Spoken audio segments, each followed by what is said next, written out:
guys, Maverick here with Bibbidi Bobbidi News, and here is my top villains from Disney films. Starting with my number 7, this is the character that I think encompasses all that is what we look for in an evil villain in Disney, but he's my number 7 because he just strikes the bare minimum. There's nothing that I would categorize as being my favorite. He didn't have that humor or that true evil. He just did everything he needed to do to be a Disney villain. He has the laugh, the wardrobe, and the cruel intentions. That is Jafar. That poor bird never stood a chance of being a good guy. My number 6 is the villain that you love to hate, and that is because who doesn't love a funny guy? Hades is that villain that makes you laugh all the while when he's doing his trickery and his maliciousness. You can't help it. You gotta laugh at him. He does it with flair. My number 5 on the list is the one with the best body language. That is Ursula from Under the Sea with the Little Mermaid. And I think she comes in my number 5 just because she has this manipulative way about her that makes you not necessarily afraid of her, but maybe more annoyed with her. But hey, you gotta love a good villain song, and she probably takes the cake with the best villain song. Number 4 on my list is probably everybody's number 1. I happen to have just really good 3 villains, which is kind of an oxymoron because they're the worst 3 villains.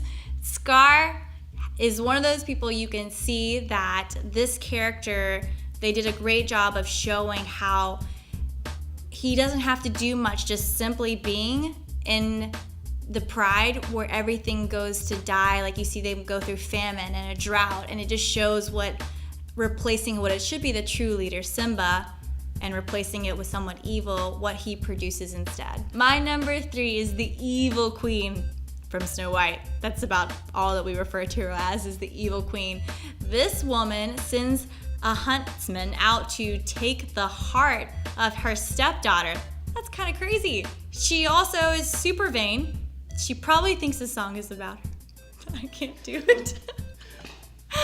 She's my number 3 because you see, as well as in the remake, The Snow White and the Huntsman, how this darkness from within her to uphold this youth and this status of beauty consumes her as much as it does whenever she returns to her true form, and that is just ugly. My number 2, it is a struggle because he very well could be my number 1.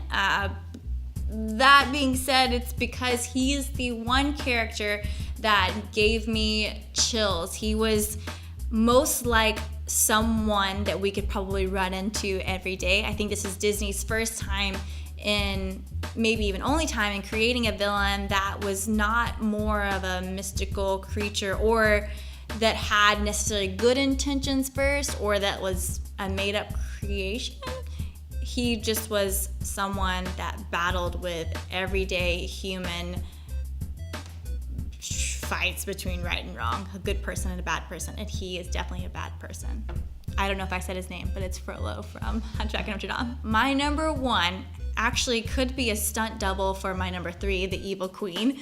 We have Maleficent. She is the most powerful Disney character, and I don't mean the one that Angelina plays, because you get a sense of her sweet side and where she came from, so you kind of fall in love with her. I'm talking about the one from Sleeping Beauty, the OG. This villain, and all that you see of her, is what I think Disney wanted to embody as like the dragon, the good versus evil. You see Disneyland portray Maleficent as the top villain in a lot of things. If you go to Disneyland, Disney World, any picture of villains, you see Maleficent as the dragon at the top of that tier.